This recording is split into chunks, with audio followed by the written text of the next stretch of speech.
1, 2. Very good. That'll work. Oh, there's Patrick.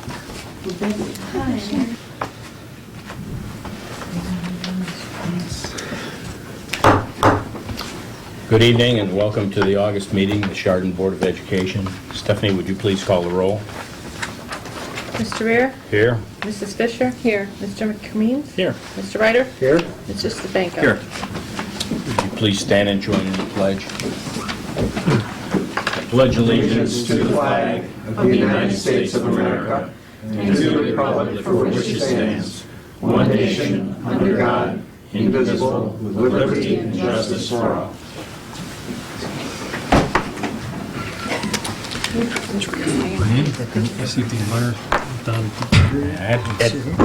At this time, according to our agenda, we are supposed to have a presentation by the CHS Envirothon team. However, I don't see anybody from the Envirothon team here. Mrs. Rohr, the faculty advisor, is still on vacation. She told us that the students would be coming to do a presentation, but I'd like to spend a minute just to maybe recognize them publicly. The Chardon's Envirothon team spent a week competing in Winnipeg, Manitoba, and took first place in the oral presentation competition and fifth place overall out of 52 state and provincial teams. The top 5 teams received monetary awards, and each team member received a $1,000 scholarship award, as well as a giant foam board checks of which they're all extremely proud. It's similar to what you see on game shows on television. The team included Deanna Lentz, who was the captain, Carrie O'Donnell, Kyle Poyer, Richard Staley, and Todd Zolka. This is the top placement by an Ohio team in the Canon-sponsored Envirothon. So we would like to congratulate them, even though they're not here this evening, for a job well done, and once again showed the hard work and dedication of both our faculty advisor and the students in preparing for this competition. So it's certainly a noteworthy event. I know I've seen it on several of the signboards in our schools, but wanted to recognize them for the Canon North American Envirothon. Those students certainly will receive a letter from our offices thanking them, and we'll go from there. That's fabulous. It certainly was. Thank you. Another feather in Chardon School District's cap. So, job well done to Mrs. Rohr and all the people that helped in that activity. That brings us to the hearing, the first session of hearing of the public. Is there anyone here who would like to address the public? Sure. Mr. Jevnikar, This would you is, please get up and identify yourself? Dave Jevnikar, Chardon. Thank you. Actually, two issues. Been down at the stadium and the track over the last few weeks, and I've noticed, talk about the track first of all, I want to encourage people to use the track, but to not use lanes 1 and 2. We're starting to see wear patterns in lanes 1 and 2, particularly on the corners, and we want the public to be aware of that, and like to have maybe a couple of more signs put up. And I've talked to Tim about it too, possibly doing some more things to encourage people to stay out of lanes 1 and 2. And we're getting different wear patterns. Some you might think is paint, some might be rubber. It's a great surface, and we want to continue to maintain it. We just completed the 5th year of the track, so it's on schedule in terms of its wear, but we want to try to encourage people to stay out of lanes 1 and 2 if we can. The next thing is the stadium surface, and something we've all anticipated, and I happened to sweep it the other day, clean it up, and we've been doing some analysis of the surface, and we've lost about 3/8 of an inch off the top in the areas that are framed by the goal lines and the hash marks. So the ridge right down the middle. About 3/8 of an inch is off there, and if you can envision, it's almost like my hand, and the rubber's up to my knuckles. Well, now what's happened is the top part of the blades, all the blades are being clipped off. So now the blades are the height of the blade is very close to the height or depth of the rubber. So as you watch games this fall, be it soccer or football, you'll see a lot more black rubber surface action. You'll see that, and that's simply because the plastic is gone. It's like you got a shorter flat top, and it's going away at an unknown rate. And, we can't predict based on wear and weather and sun and UV and all the other factors that play into that deterioration. And we don't know how many more years it's going to take, how many more years it'll survive. The process you'll go through is unknown to me because this is obviously going to be, instead of on private operations, nickel, it's going to be something the school district will have to address probably. The thousands and thousands of hours. I mean, economically, it's still a heck of a deal given all the use it gets. I mean, it's unbelievable the amount of use. And if you had that many fields that could take all that, I think you probably have 15 fields that would be able to handle the load that that field is handling. So it's a great benefit to the community, but it's still not something that's going to last forever. The process, Perry's been through it, and maybe you want to talk to some people at Perry about what they did, but the timeline, literally, when you go past a certain point in the year, and it could be January or February of this coming year, you basically made a decision that you're going to have this surface for another year. It's that kind of a... There's a lead time on Your the... lead time on getting another surface in, forget the financing of it. But the lead time just to get the thing in place is months and months. And so at some point in this school year, the decision will be made, quote unquote, one way or the other, that the surface we have today is the surface we'll have next year, and so on as you go through the next couple of years. So something to be aware of. It's not want the public to be aware of it.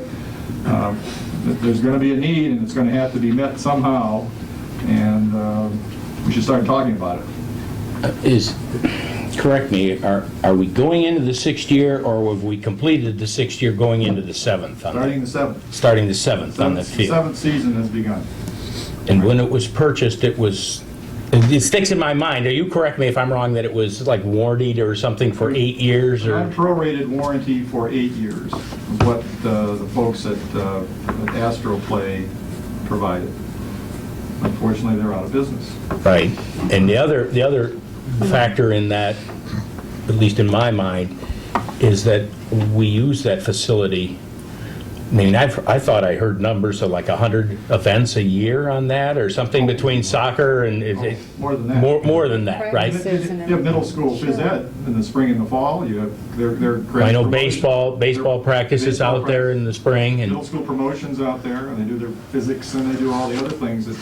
Some classes are held out there, and it's used quite a bit. I mean, it's a great facility, and it's, like I say, an economic wonder in a sense because of what we're able to do there. But it's something that the district's going to be confronted with, and it's never too soon to start talking about it. And as you observe, I encourage the public and you, as you go to games this fall, watch, you'll see what I'm talking about. This surface was swept Saturday and Sunday. They were doing it with kicking practices. You could see where they had been. It's like little footprints in the sand. You could see where they had been because the rubber is showing, and it's because the rubber is so close to the lowered surface of the plastic grass. you're making an assumption that we're going to have dry football games. Well, actually, water helps. Water actually suppresses the rubber. That's what I'm saying. You say when the dust will be kicked up and everything. I said that's under the assumption that we have fine football weather. If we have the monsoons, it will be... Static electricity plays a role in it, too. When they replace that, and again, I don't think you know because you didn't replace it, but Right. You've talked to these people. You say let's just say the center third Right, from end zone to end zone right, is worn significantly. right. Is it customary or possible that they replace those things in sections? Well, the way the turf is laid, it's laid Sideways, crossways, isn't it? Crossways, so they're 5-yard strips that go the entire width of The the width, field. right. So replace it in the middle would... To go lengthwise, it probably wouldn't. It doesn't fit. I mean, you can patch things up just like you would the body of a car, I guess, but I wouldn't recommend it. You add more seams to the surface as you do that. Visually, it's deceptive. If you're standing on the sidelines, or if you're just looking at the grass immediately on the other side of the fence, it looks great. It is great. It's not worn. But walk out on the field, go out to the middle of the field, and you'll see an unbelievable difference between, again, the sidelines and the center of the surface. I mean, you notice it from the stands that it's You see the dart. You can see the dart, but you can't see the difference in the width of the blades and the Yeah. length of the blades until you're actually out on the Correct. surface itself. And it, you know, it's done a great job. It's been a great thing. It drains, it still drains beautifully. I mean, it's unbelievable. People have asked whether we could just take that out and put dirt in there. Well, if you did, you'd have a problem keeping it moist enough to even grow grass. My, And you just can't, that really isn't an option.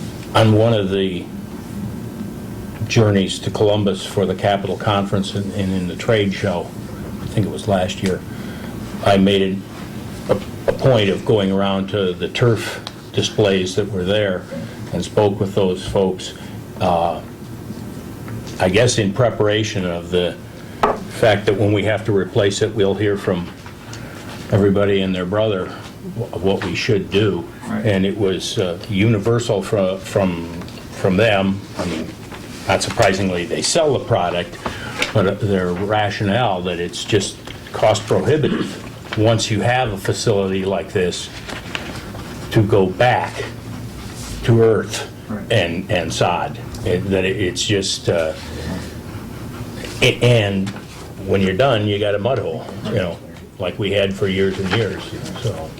Well, again, I think we'll make it through this year, but I mean, you have to do some determination at some point, maybe at the end of this season, as to what's to happen for next year, simply because of lead time. And again, at some point, you make, and then the finances and levies and all those other things, I know that's all part of the mix, I understand all that. But at some point, you just have to make the call what you're gonna do, and if it turns out that we have to go, in Kenston back in '86, they were redoing their field, and they played at West G for a whole year. I mean, that's what school districts sometimes have to do when they're confronted with options that aren't options. They just have to do the best they can. And that's something we certainly don't want to do and hate to have to do, but it's not going to be the size, the scope of the project is something, nothing near what it was before. It's simply the surface replacement, so that's a great thing. Perry's been through it. Perry's actually the only school in the area that's gone through this replacement cycle now. All the other schools that have gotten, Chagrin just got theirs, you know, Brush got theirs, Mentor's just getting theirs. So they'll go through this in X number of years out, but we're going to be basically number 2 in the area, with Perry being the first. Any idea of an approximate cost to replace it? I've heard between $400,000 and $500,000. Okay. Some of that depends on the type of underlayment that has to be, there are different elements in terms of what has to be done. And there's also a quality issue. Sure. We got the second highest, we didn't get the absolute top quality the first round.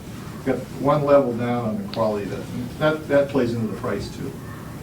So we'll see how it goes. And the underlayment to that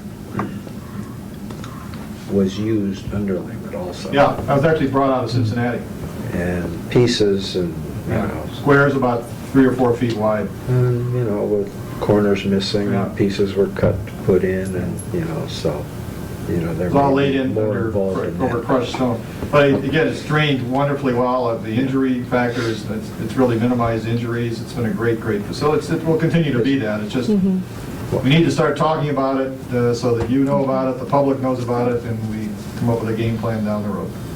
Dave, there are a lot of other groups that use that surface besides school groups.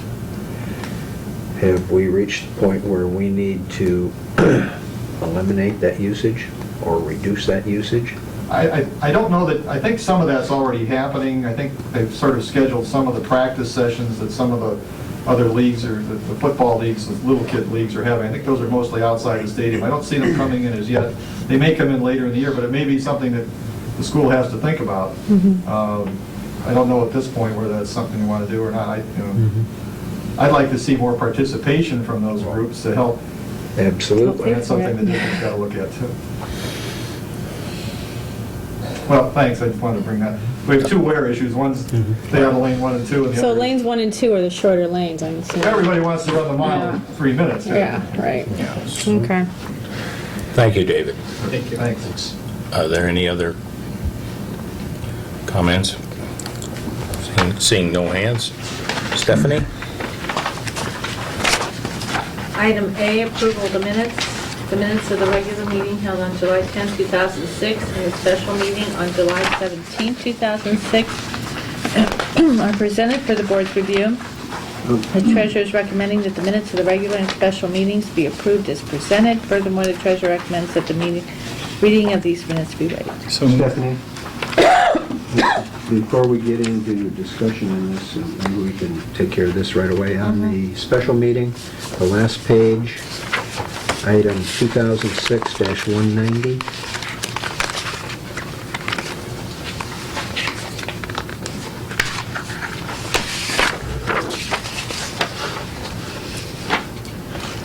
There's an item, adjusted contract.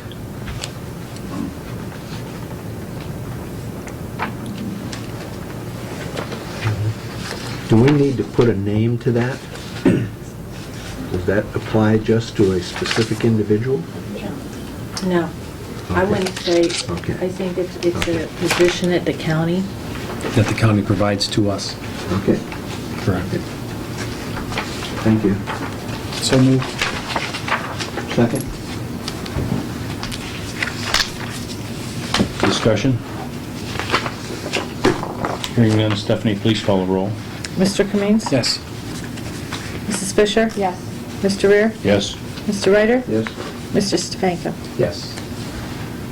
Item B, approval of the warrant list for July 2006. The warrant list for the month of July has been presented for the board's review. The treasurer is recommending that the Board of Education approve the warrant list for July as submitted. So moved.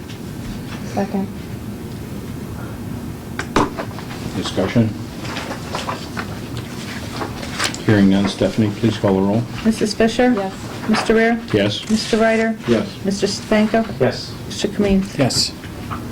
Item C, approval of July 2006 financial reports. The financial reports are presented for the board's review and approval. The treasurer recommends that the Board of Education approve the presented financial reports, the cash reconciliation, the SM2, the financial funds summary, the financial report, the cafeteria financial report, and temporary appropriations, the interest report, balance of $22,605.70, the self-insurance fund report, with a balance of $313,588.86. So moved. Second.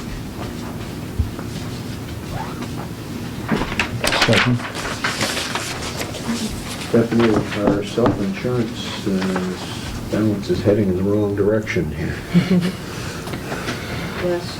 In the summer, the employees that are on the 9-month contract, which is majority, their premiums come out over the 9-month period. So the 3 months in the summer, our receipts are down, and we will see that. And I anticipate looking at the rates that our family rate will be going up. The single, I think, will stay about the same, but the family rate will be going up, Also, during starting that September 1st. 3-month period of time, don't we historically see a little more? Absolutely, because employees are off and A little more usage. there is a Yeah, little bit more- more usage, absolutely. If it's a scheduled procedure, not an emergency or something, they do it in the summer months. The other thing I'd like to point out, I usually don't have the SM2. I did that this month because I usually give you month-by-month printout of the SM2, the 12 months. But because I haven't received the updated auditor certificate, I wasn't able to do that. But next month, you will see that by month, which is the same report, only, with the 12 months on it. Thank you. There's no discussion. Stephanie, please call the roll. Mr. Rear? Yes. Mr. Ryder? Yes. Mr. Stefanko? Yes. Mr. Cummings? Yes. Mrs. Fisher? Yes. Item D, approval of donations. The Chardon Board of Education is in receipt of donated funds and/or equipment for programs throughout the district. These donations are being brought before the board for consideration and acceptance. Please accept the following donations. Lake County Nursery, $375. Klein Nursery, $100. Both of those for the middle school. Pamela Judd, $8,000 for computers and furniture for Park Elementary.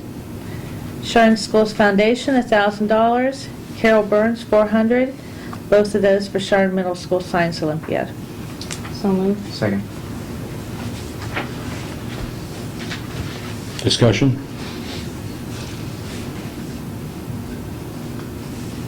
Once again, I'd like to thank the folks that donate to the Chardon schools.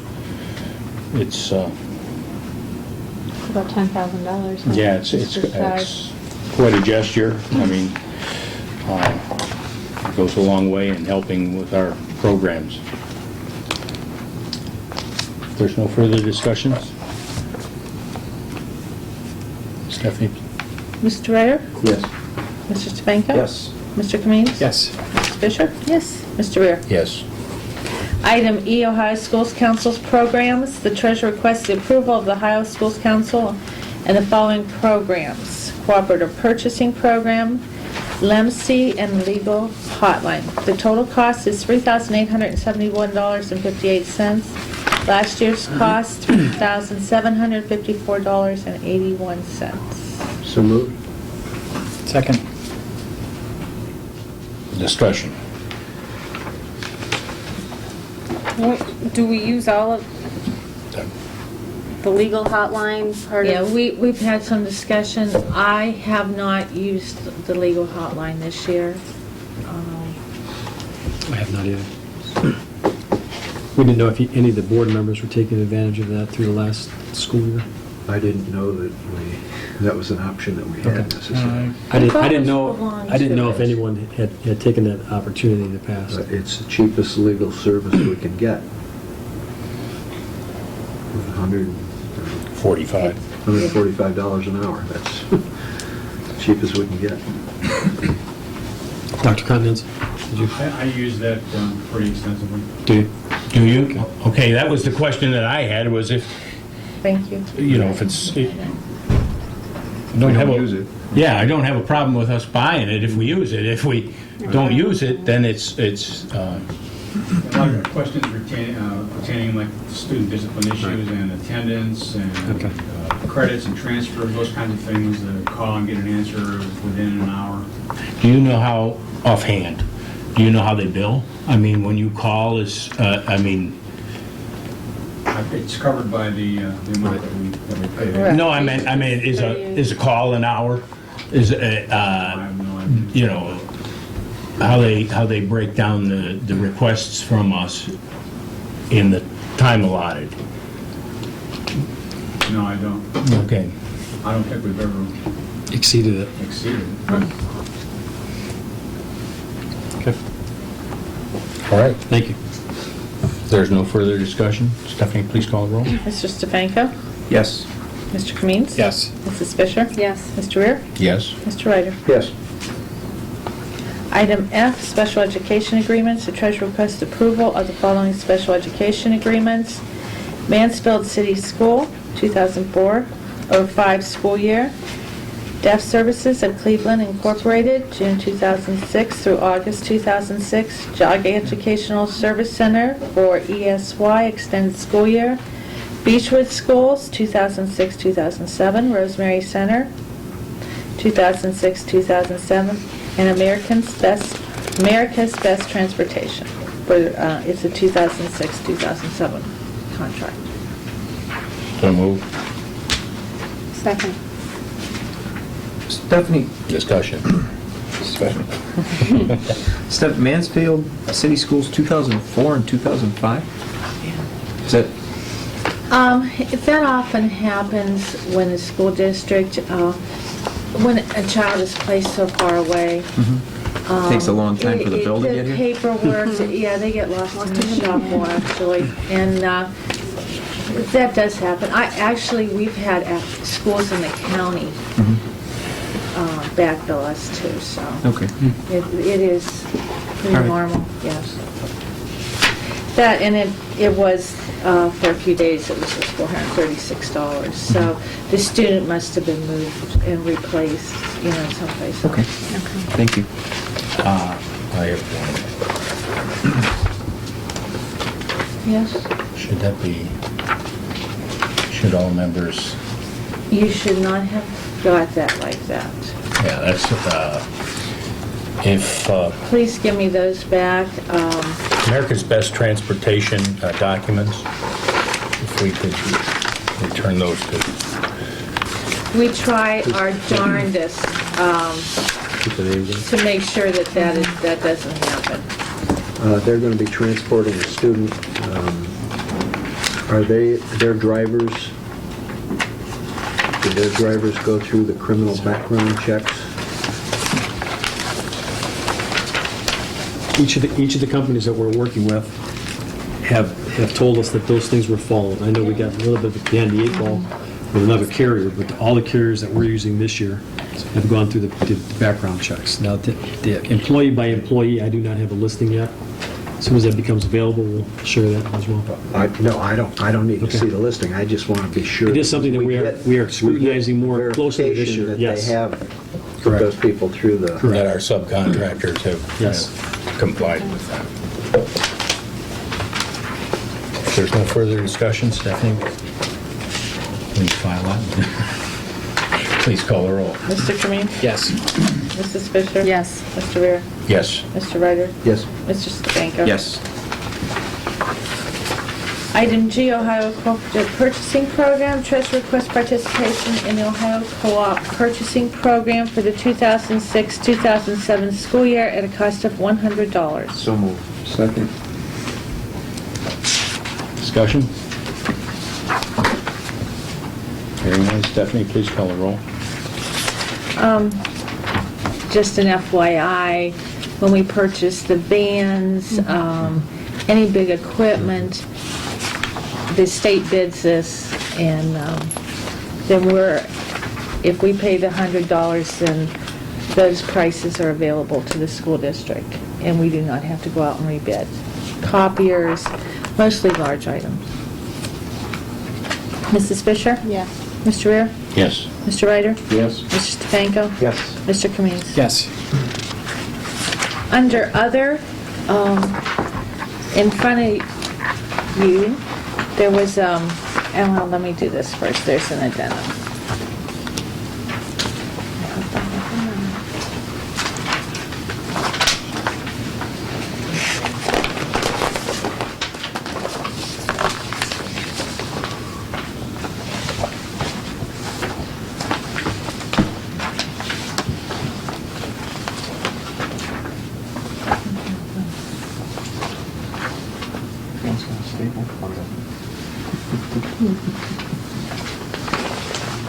Larry, did you get the second part of that? It's 2 pages. Yeah. Yes. Yeah, there was just one Okay. singleton there, I think. This item is for the gap conversion. We currently approved for our audit, Snodgrass, trying to remember the name.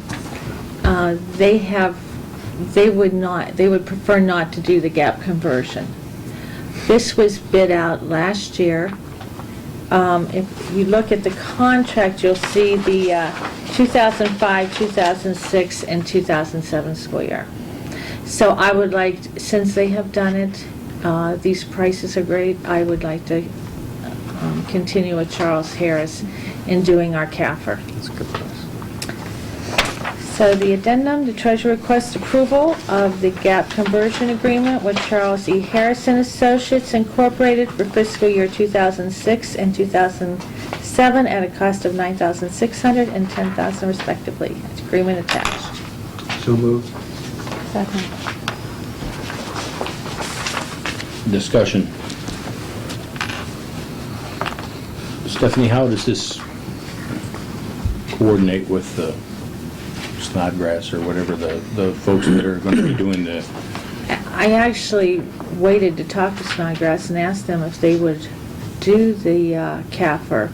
They prefer not to.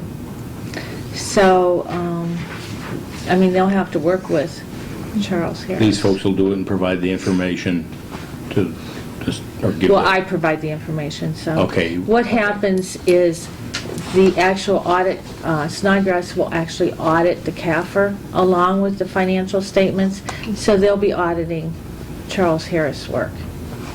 But the information comes from us. not really the auditors. Stephanie, and the CAFR is a requirement. We must do that. Yes.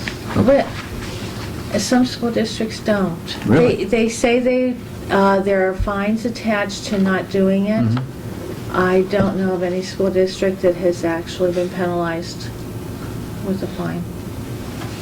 The state, it is required, but some school districts, some boards actually, have elected not to do that because of the cost. Okay, thank you. Hearing no further discussion, Stephanie, please call the roll. Mr. Cummings? Yes. Mrs. Fisher? Yes. Mr. Stepanko? Yes. Mr. Rear? Yes. Mr. Ryder? Yes. Thank you. Do we want to talk about the health insurance on your piece or Joe's piece, or is that going to be at some other forum for board approval? It'll be once they put their proposal together. Yeah, Okay. we We'll get that don't, collectively. Will we have to have a special meeting? Because we're running up against, September 1st. or do it retro. okay, We can do it retro if I don't get it before the September meeting and we don't have a special meeting. We can do a retro agreement. It's something that we really don't have a choice with the healthcare, providing it to the Sure. employees. I didn't know if there was any time sensitivity since it renews on 9/1. Yeah. I think that it's cleaner that, we could have had it, but because of the negotiations going on, we usually actually do that in July. Okay, But this year, it's very late. And I did express my concern with Nice Lukens on the timing of that. But, they've been working diligently to get our stop-loss costs down and provide us with some other alternatives to savings in our health care, so, yeah, we're going to have some good news. yes. The board, if the board wants to do it prior to September 1st, we would have to have a meeting. Otherwise, we could do it retro to September 1st at the September meeting. It's up to the board. I have no problem doing a retro, I just wanted to find out. Are we going to have any other business on the 28th? Are we going to have a meeting on the 28th? In 2 weeks? So like a working, Well, in the past, or a few months, we've had one about every two weeks or so. And I don't even know. if But we we've can had then. action that either Stephanie or Joe had to act on, was time sensitive. I'm fine with retroactive. I won't have anything for an agenda that night. Stephanie might, do you? No, and I don't know if they would have the agreement ready. So, Well, let's tentatively just have it for, what is it? September 11th. September 11th. I think we'd have all the details too that we could discuss and Sure. have them done. Okay, thanks for letting me ask. As soon as we get that information, we'll share that with one of our updates. Thanks. Now, under Another other, you thing- have this thing. I have the activity handbook that was placed in front of you. I would ask that you read that, look it over. The activity handbook, apparently there was an activity handbook at the Chardon School District years ago. It hadn't been updated, I'd say at least 8 years that I know of. This was kind of on my list of things to do upon arriving to Chardon.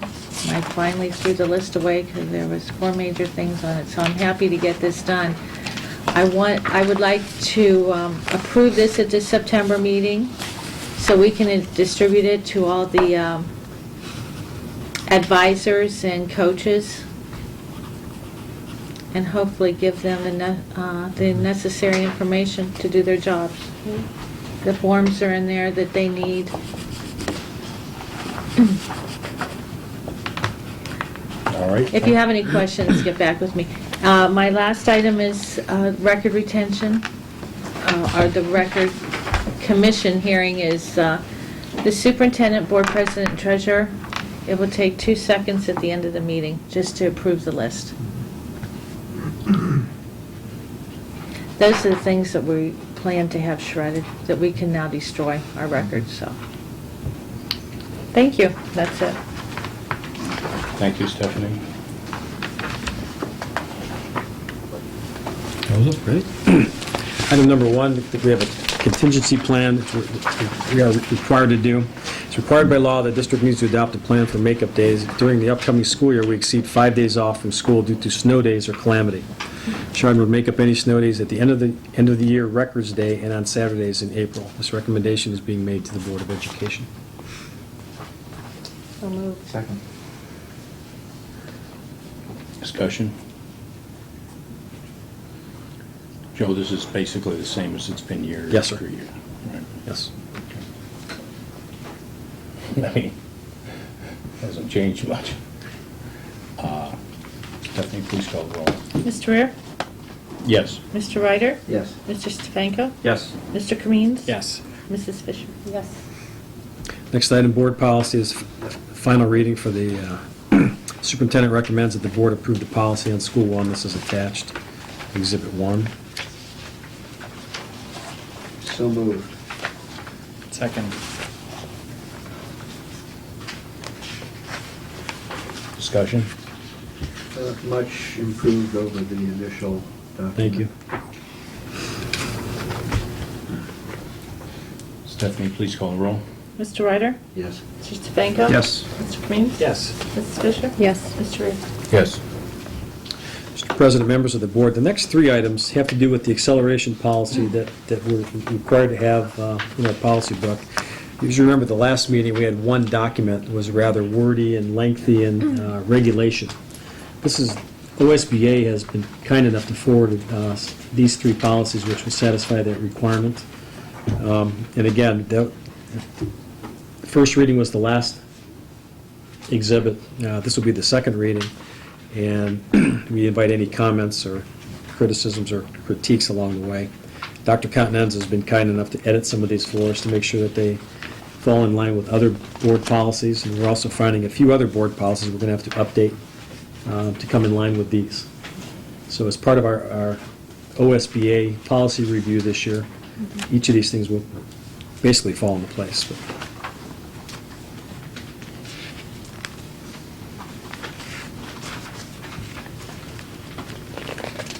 Just for your reading pleasure, basically, this time around. Any comments you can forward to me. These are from OSBA, though, and I think they're a little clearer for us and not heavily riddled in procedures, so to speak.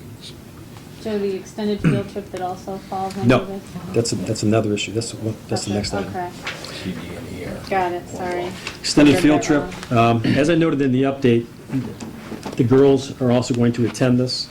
It's my recommendation for us to approve the boys and girls cross-country field trip to Hilliard Darby High School on September 8th and 9th.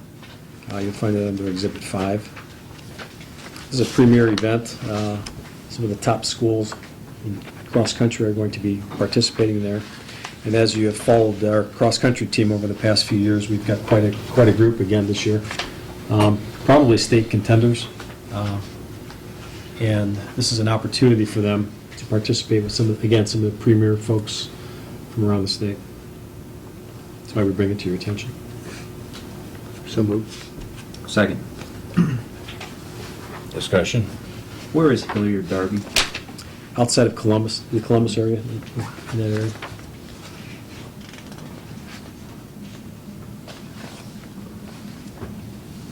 Stephanie, please call the roll. Mr. Stefanko? Yes. Mr. Kamines? Yes. Mrs. Fisher? Yes. Mr. Rear? Yes. Mr. Ryder? Yes.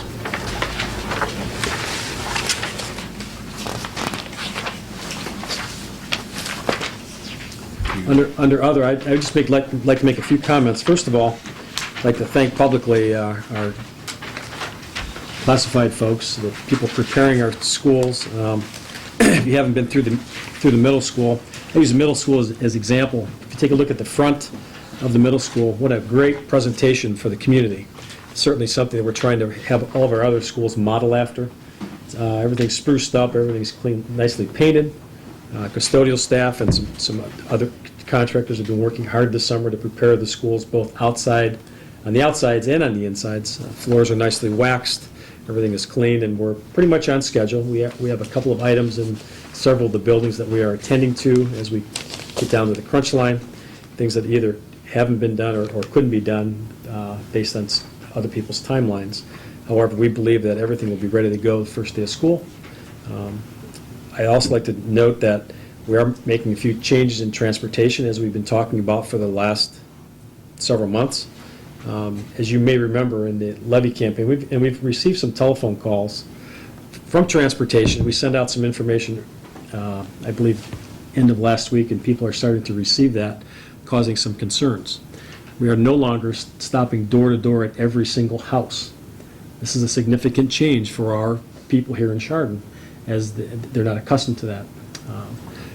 I have asked Dana Stearns, our operations manager, and Diane Mulliner, our director of transportation, to take a close look, see where we can cut some of our expenses from transportation.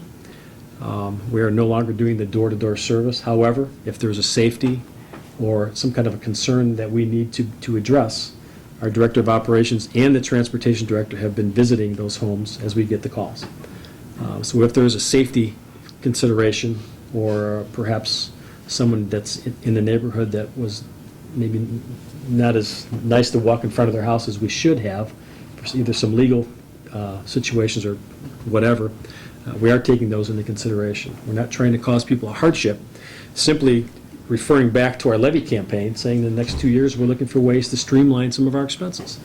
And one of the ways we can significantly save money and still offer the service is to cut back on some of our transportation expenses. You'll also note this year that the middle school and the high school have coordinated together with some adjustment of start-stop times. No longer will we have the loop around, the famous loop around the campus, which we quite frankly got many telephone calls about, seeing that half the bus was full, what happened to the other, where are all the other students, so on and so forth. So we are doing some things differently based on our promise that we were going to take the next 2 years and investigate how we can run our operation a little more smoothly and more efficiently. We also have, as you're well aware, the board's aware, that we're getting preliminary results from that Blue Ribbon Performance Audit. Some of the items in there are suggesting that we do very similar things. And as that document becomes more fine-tuned and becomes readily available to the public will be able to see, too, from a third-party perspective, ways that we can begin to at least look at things differently, the way we operate our school district. Not necessarily suggesting that we're going to change everything we do, but we should take a look at every piece of the operation to see if we can't do it differently and perhaps more efficiently. Transportation has received a number of telephone calls, and as I said, they have checked personally. They've had many conversations saying, why are you doing this to us? I'm never going to vote for another levy. Again, I draw people back to when we made the levy promise. We were going to be good financial stewards. We were going to investigate other ways to help trim some of our costs. And quite frankly, it's probably a good thing to do. This is the year that we're biting the bullet. And as the calls come in, we're returning them. Personally, myself, as well as Dana Stearns, our Director of Operations, and several other people that are returning some of those concerns. Hopefully we'll be off to a good start. We were also, in that letter that went out to families, trying to limit the number of changes parents have during the day. We logged in the excess of 3,500 changes to where a child was going to be dropped off last school year. Now you can imagine 3,500 different requests to take a student to a different location. I think it's just gotten a little out of hand. And we're trying to, again, streamline some of the things and be a little more conscious of where our dollars are going. We're all impacted, including people at this table, the high cost of gas thing and fuel. Things that we can do to have more group stops, we're certainly going to look at, as well as some of the other changes we'll have in the next couple of months. So if you do hear any telephone calls, please empathize with them, sympathize with them, and refer them to me or Dana Stearns, and we will check on them personally and contact those folks back, because it is going to be a change. So for clarification, we're not cutting any busing. We are changing where correct. people are getting on and off of the bus. Correct. We're trying to do, like most school districts in our area and other areas, is have communal stops rather than the stop in every single house. And again, it is a change, and whenever you have change, people are accustomed to that service right to their doorstep. I believe this is an opportune time for us to make that change based on the promises we've told people in the past. Okay. Joe, I think it Yes. speaks highly for our people that we were able to accommodate that level of Yes. changes per student without incident. And that's, Yes, sir. it's amazing, We're very lucky. amazing, Right. Yeah. amazing. That goes back to the, actually, the building secretaries who have to run around and trying to find the students and pin the bus note on them Yeah. and to make sure that children aren't lost. Yeah. But quite frankly, it is getting to the point where it's an outdated service, so to speak. And again, we're not saying that we're going to forget the little child, that there's an emergency situation, but to drop somebody off at a birthday party or a social event is certainly something that the school district can't afford to do financially. So, that change is upon us. And we may hear at the September board meeting some parents that are upset, and again, we will respond to them individually, and if there are safety concerns, we will certainly address them. That's all I have under other. That's it. Thank you, Joe. Executive session. That takes us to the subcommittees of the Board of Education. Larry, the foundation update, you had some?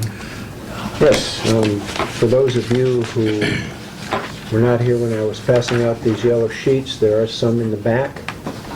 And these pertain to the second annual Chardon School Foundation Race for Education, which will occur on Sunday, September 24th, up here at the Chardon High School track. Registration that day will take place on the track. Pre-registration is $14 per individual. On race day, it's $16. Family special is $45 pre-registration, $50 the day of the race.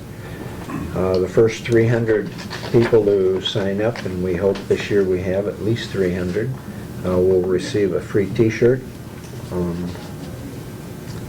I would encourage board members to participate. I know we've got one board member who's already sent in his check. I don't know if that was individual or for family, but... Family. Wonderful. Absolutely. Wonderful, Mike.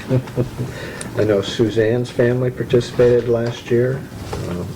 I would encourage everyone to turn out. And the dog. We bought the dog. Yes, yeah, you brought the dog. Thank you. Thank you, Larry.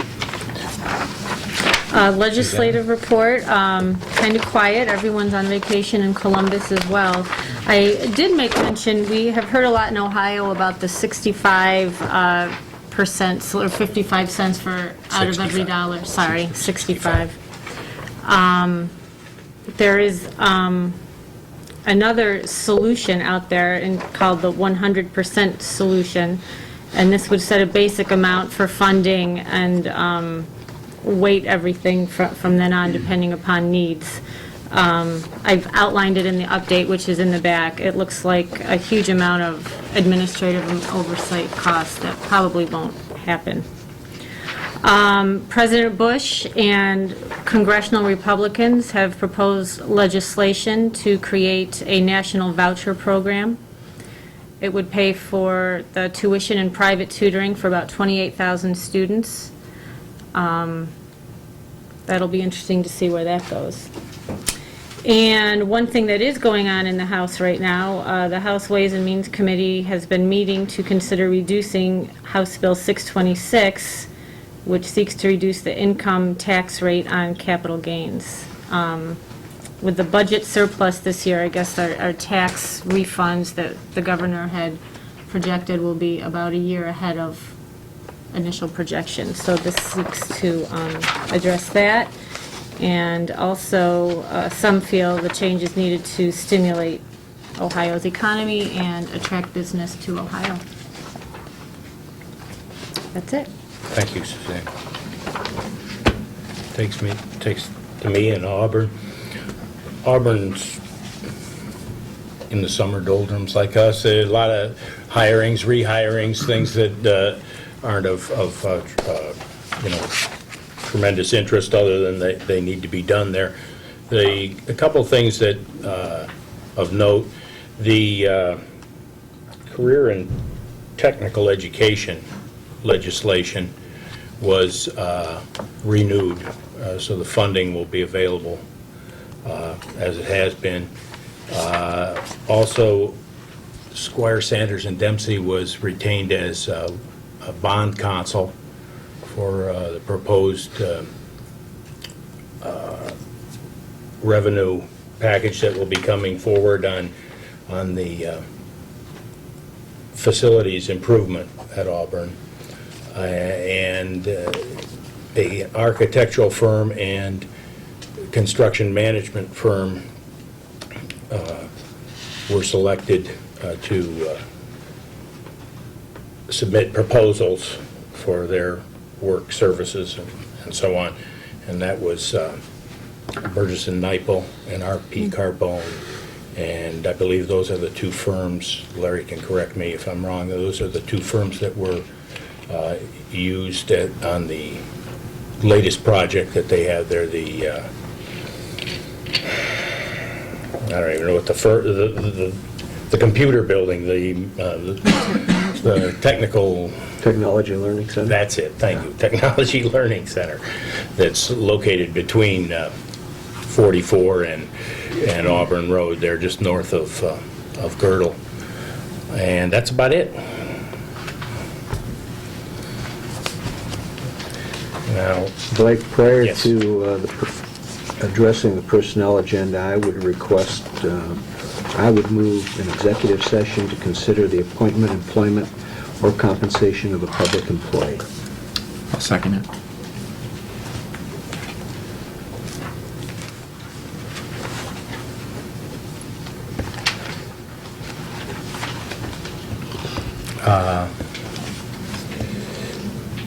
Stephanie, would you please call the roll? Mr. Kameen? Yes. Mr. Rear? Yes. Mrs. Fisher? Yes. Mr. Stefanko? Yes. Mr. Ryder? Yes. I would not anticipate this would take too long. We can go to another location. Sure. We'll be back.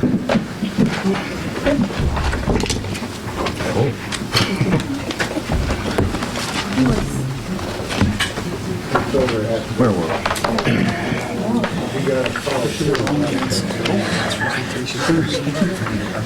Stephanie, let the record show we entered back into regular session at 7:17.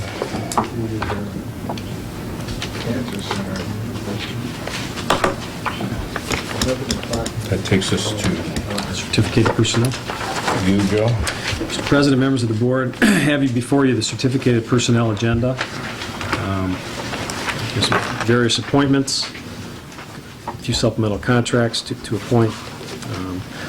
We also have an extended service revision. The guidance counselor at the middle school is on sick leave, so we took her back down to 0 days extended rate, and we added 2 days to our guidance counselor that's there, as well as the extra class stipends for the 2006-2007 school year as submitted by the high school principal to me.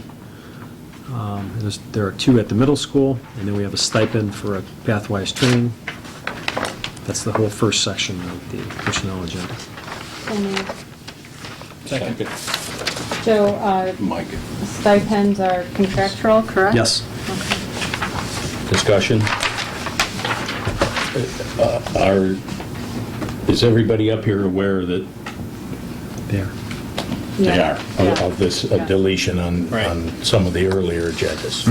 Okay, so I didn't want somebody voting and then saying, well, no, it wasn't covered, so. Stephanie, please call the roll. Mr. Kameen? Yes. Mrs. Fisher? Yes. Mr. Rear? Yes. Mr. Ryder? Yes. Mr. Stefanko? Yes. Mr. President, members of the board, classified personnel, you see those as submitted as well. We also have some recalls from the reduction in force. Those were temporary child-specific educational aides that we suspended their contracts as we do every year. We're bringing them back as we need them, child by child. There's also an extended service. We need an additional 3 days at Chardon Middle School, and at Chardon High School, an additional 2 days at their current rates. So moved. Second. Discussion? Hearing none, Stephanie, please call the roll. Mrs. Fisher? Yes. Mr. Rear? Yes. Mr. Ryder? Yes. Mr. Stefanko? Yes. Mr. Kameen? Yes. Mr. President, members of the board, we have 2 items in the administrative area. Resignation of Nikki Steigerwald, who was with us as assistant principal, effective July 31st. She went on to, she was heavily recruited by Dominic Palo from Fairport to be the Fairport High School principal. It was with regret that we lost her. She certainly was an asset to our high school program. Brings me to the next area. We have an appointment of young lady Drew Trimble, Sargent High School assistant principal. She's here in the audience, probably nervous as a bug. In any event, we bring her to your attention, and we submit her as our newest administrator at Sargent High School. So moved. Second. Okay, Suzanne, Yes. and then Larry? All right. Discussion? Could you introduce? I am not as of yet, Okay. but if when everybody takes the vote. Yeah, I was going to say, right after the vote. Stephanie, please call the roll. Mr. Rear? Yes. Mr. Ryder? Yes. Mr. Stabenko? Yes. Mr. Kamin's? Yes. Mrs. Fisher? Yes. Mr. President, members of the board, I'd like to introduce a young lady in the audience, Drew Elizabeth Trimble, our newest addition to the administrative team. Drew, why don't you stand up so they can see who you are? You're a world there. Welcome. Welcome aboard. It's nice to have you. That's it? Yes, sir. We also have to go into. Yeah, we have to go into executive session, but that, well, wait a minute. I gotta go back to this. So we're past first now. Is there any other business? If I could bring something up, a couple of board meetings ago, we approved the service to help us reduce our workers' compensation costs. And what was it, about $5,000 a year, I think we were paying them. I'd like to formally request that they make a presentation to the board to tell us what it is that they're doing for the $5,000. I'm sure they are, but I don't think that we're really aware of what it is that they're doing, and our workers' comp costs are so high, we're in a debit position, and I'd really like to make a formal request to have them come in and tell us what it is that they're doing to help us reduce those costs. Sure. That's all I have. Thank you. I'm sure they'd be happy to, because our costs have just been reduced. We've been accepted, and we've reduced them by 20%. So I'm sure That's they'd great. be happy to do that. Fabulous. Brings us to the second hearing of the public.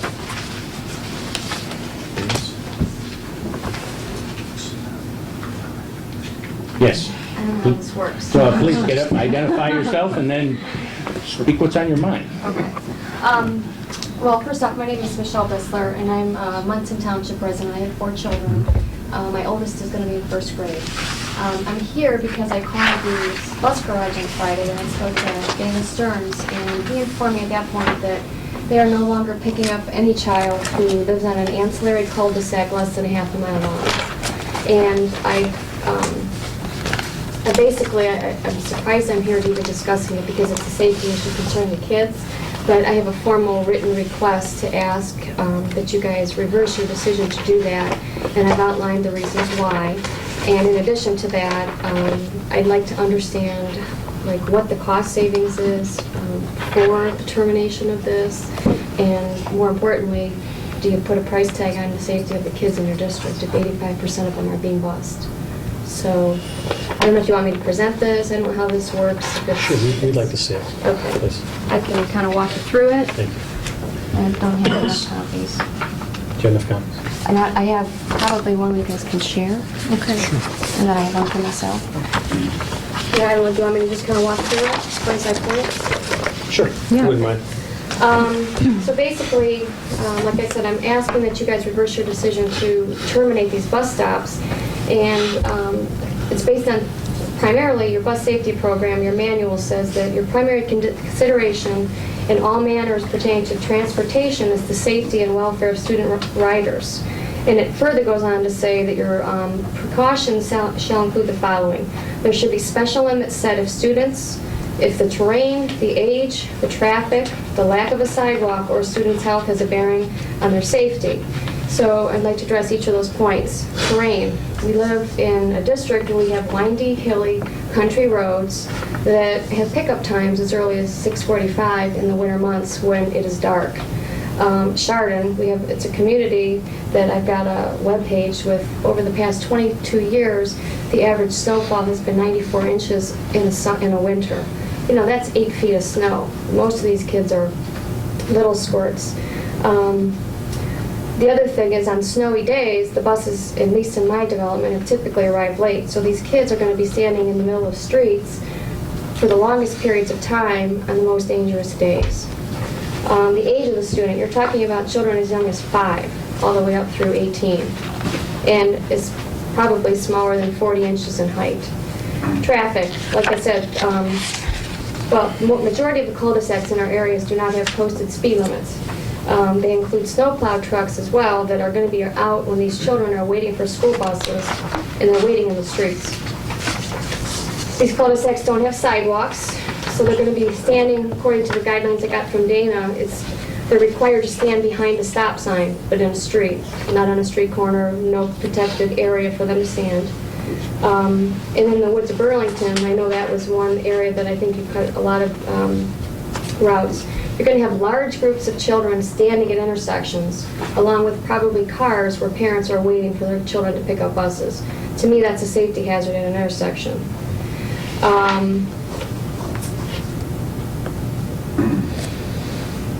This is an issue, I think, again, it goes along with your safety. Your guidelines, your transportation guidelines that I got off of your internet, says for students, you're not supposed to stand in the middle of a road. It's a specific guideline. For the bus drivers, they're supposed to determine a resident side safety place. As an example, for my child, for him to meet all of these rules, he's going to have to break one to meet 2. He's either going to have to stand in the street to wait for a bus, or he's going to have to cross the street to get to the resident side and wait in a driveway, rather than have the bus stop, wave him on, to cross, because the rule, you cross 10 feet in front of the bus. So he's going to break one rule to save 2, or break 2 rules to meet 1. Again, to me, it's gray. It's his safety. You know, he should be meeting all these rules. And then, in closing, it's just a final question for you. Your walkers and riders section of your policy manual indicates that you will provide transportation for elementary students, kindergarten through grade 8, who live more than 2 miles from school. The transportation of high school students is optional. So for me, it begs the obvious question: why are you cutting costs that are affecting kindergarten children and yet maintaining a high school transportation program? And even further, why not eliminate or initiate budget cuts for something that's truly optional, extracurricular high school activities that are after school? You know, football games, baseball games, whatnot. So, summarizes my concerns, my questions, why I think it's unsafe, why I disagree with it. And then my final page, I kind of walk you through how I, for me, trying to figure out what we're saving really on a per dollar basis. And it's just basic. I don't know if you want me to walk you through this as well. Sure, if you wouldn't mind. Okay, when I spoke to somebody at your office, or the transportation office, she indicated there's about 80 cul-de-sacs that are in the district, and she indicated at most there's probably 40 that meet this half-a-mile requirement. So I figured half a mile for 40 cul-de-sacs down and back is 40 miles per trip. You do 2 trips per day, one in the morning, one in the afternoon. That's 80 miles a day. 280 school days per year, and you're talking about 22,400 miles. If a bus gets $10 or 10 miles per gallon, that's 2,240 gallons per year. $3 a gallon, you're talking about $6,700. Is this truly what you're saving in risking these children? I know there's other things that go in there, but to me, it's pennies you're talking about. So it's a written request. I don't know where we go from here. Your analysis is quite good. The part that's missing, however, is the salary costs that we pay our drivers. And one of the issues is to help minimize the times that the drivers, from the start time to the time to get back into the bus lot. And as we know, we had some discussion on this topic earlier this evening. One of the issues that when we had the levy campaign, the 2-year tax issue, which we were successful at, one of the issues that we talked about was that for the next 2 years to find ways to streamline our expenses and still maintain a certain level of service. Mm-hmm. Over the years, we have gotten to the point where we're almost what I would call a Cadillac bus service, stopping door to door, making We had Right. 3,500 requests for change of drop-off points. So we took a look back to the transportation director, and her assignment was, via me, I'm the responsible party here, talk to Dana Stern, seeing how we can reduce our expenses, still provide transportation to our students. Obviously, if there are safety concerns, we're handling those case by case, item by item, where Dana Stearns and/or the director of transportation is physically going to the sites where we may have a problem. So you think this is safe for all these children in the district to stand in streets, given our snowfall and our climate and fatalities we have out here, even in the summer months? Well, Is that what I'm hearing? No, what I'm suggesting is that we can no longer afford to have a drop-off house by house in each of the cul-de-sacs. As you suggest, there's 80 cul-de-sacs. Most other school districts, including in Geauga, do not transport door to door anymore. But I don't think that because everybody else is doing it, it's safe. I understand that. If there's a If your safe, 19-year-old kid comes home from school and says they're smoking because it's legal and everybody else is doing If it, there's is a- it safe? if there's a safety concern, we will address them case by case. So you're denying it and you're telling me this is safe? I'm denying what? You're still going to maintain that it is safe for these children to walk a half a mile, given, well, let me ask you one more thing. If you're talking about salaries, you're still running the same routes. Are we paying bus drivers overtime? No, but it's, So they're a fixed cost. they're not starting and stopping at all these various spots, which reduces the amount of time that the driver's on the bus. But if they're not getting overtime, aren't they fixed cost? They're salaried employee, are they paid hourly? They're or are they paid hourly employees. Okay, and how many, how much are you saving on salary? What do you mean For salary? the salaries for these bus drivers? Because I was told it was because of the escalating fuel costs. That's, not well, drivers. that's part of it.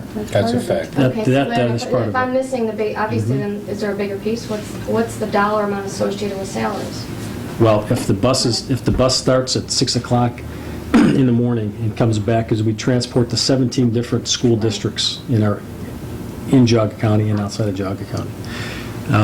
Our issue is that we're trying to get those buses back to the lot sooner. So if we're not stopping down I hear you, 80 but cul-de-sacs and... What is the dollar value associated with that? And is it worth the cost of It's the a safety of the a little kid? over, I believe the projection's a little over $100,000. Okay, and that's the price of the safety of a child when someone, No, you really can't put a price tag well, on that's my that. point. So why are we passed the levy, why are we cutting back on transportation safety if 85% of the kids in our district are bused? Because we believe, Why based not on... cut an extracurricular sport activity? Based on the information that we have from neighboring districts that also do this, we believe we can successfully do it as well. And again, if there's a distance problem, or a safety problem, or there's Okay, so what should my son do then, if there's a safety problem? Does he cross the street and wait in this designated area? I don't know the specifics of your particular allotment, because I've not been down there. And I don't know if Dana Stearns has been down there either, but I can Well- assure you that he will be. So And if it what do I do? warrants a change in what we're doing, we certainly will do that. Okay. My name's Michael DeJohn. I'm here with Denise DeJohn. She has a child, named Olivia DeJohn, attends NDCL. And our concern is the same as this. What I'd like to ask is what's the process? You said that it's on an individual basis. I'd like to ask what the process is to have an individual, I guess, be reviewed to see whether or not they will be picked up. All you need to do is to call our board office, and we'll direct you to Dana Stearns, who will personally come and investigate the situation. Dana Stearns would be the contact Yes. person for Please. for the review. Yes, sir. Well, I spoke to Dana, Okay. and he said I needed to come here to the Okay. meeting. So, All right. But That's Dana why we're Stearns here. would be the person. Yes, sir. Okay. For the record, I would like to read into Okay. the account for Olivia DeJohn, a 6-year-old student at NBCL who resides at 11680 Regent Park Drive in Munson, Ohio. Please accept the following as our formal appeal to have the board reconsider the current busing situation scheduled for the above-captioned student. We've just received notice that as of this school year, the bus will no longer pick up our child Olivia in front of our home. She now has to walk from our home to the top of the street to the intersection at Bass Lake to catch the bus. The reasons proffered for this new change is that the intersection is within 1/2 mile of our home. Pursuant to this board's school bus safety program, we are submitting the following for consideration. The program lists as its primary concern the safety and welfare of student riders. Specifically, special limits are set for students if terrain, age of student, traffic, lack of sidewalk, or student health issues arise. As such, we feel compelled to address each of these criteria individually. The walk from our house, the door she exits from, to the corner of Bass Lake is approximately 0.4 miles. The terrain is all uphill. Olivia is 6 years old. The traffic on the street is moderate. There are no sidewalks on the street. And Olivia has been diagnosed by her primary care physician with chronic asthma. Taking into account all of the above based on the totality of the circumstances, it is readily apparent that Olivia should qualify as a special circumstance. Further, these above criteria fail to take into account certain things, one of which is the weather. As we all know, when it snows out here, the accumulation can amount quickly. She is 6 years old. She is no more than 4 feet tall. There are no sidewalks. The snow in some circumstances would be waist high or more for her to wade through. Any inclement weather would seriously affect her ability to navigate the terrain, which is all uphill. And, as mentioned before, she is 6 years old. This is not an age to be walking by herself nearly a half mile without adult supervision. The reason she would be by herself is because no other children live and or ride the school bus from our development. Also, the winter months would prove treacherous and very dangerous as well. If there are no sidewalks, Olivia must walk on the street. Snowplows must clear the streets. This would make the journey that much more dangerous for our child. Lastly, we believe Olivia's physical condition with regard to asthma speaks for itself. The fact coupled with the rest of the criteria leads to one conclusion. A special circumstance must be made for our daughter. Signed, Tim and Denise DeJohn. Okay. I'd like to submit this for the record. Yeah, absolutely. Thank you. Thank you.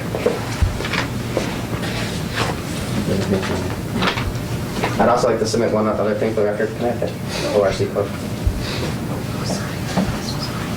There's an Ohio Revised Code, section 3327.03, called the designation of depots, and it reads, the boards of education of city, local, or exempted village school districts may, by resolution, designate certain places as depots for which to gather children for transportation to school.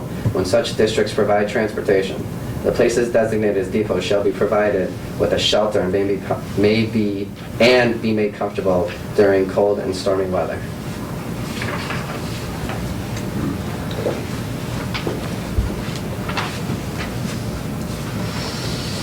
Thank you. Thank you. Thank you. Appreciate that.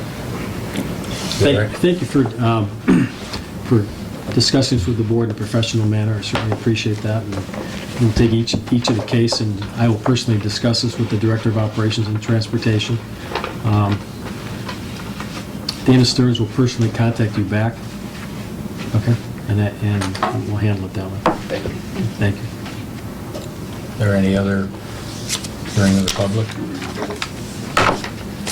All right. We have a need for an executive session for items dealing with negotiations. If I read the thing when I find it. Envirothon people? Sorry? Did Envirothon No. people? No, I don't believe they ever showed. Shell. Items of dealing with negotiations, preparing for, conducting, and reviewing negotiations or bargaining sessions with the public employees concerning their compensation or other terms and conditions of their employment, and also items of personnel to consider the appointment, employment, dismissal, discipline, promotion, demotion, or other compensation of a public employee or official, or the investigation of charges or complaints against a public employee, official, licensee, or regulated individual. So moved. That's it, right? Yes, sir. I'll second. Want me to read it again? Nate, would you read it? We want you to read it again. Yeah. What's that? We won't be taking What did you say, Bob? Yeah. There'll be no action taken upon the resumption of the regular meeting. So again, as I say many times, you're welcome to stay. I wouldn't, but you can. Thank you again for coming. You made it? Yes. All second.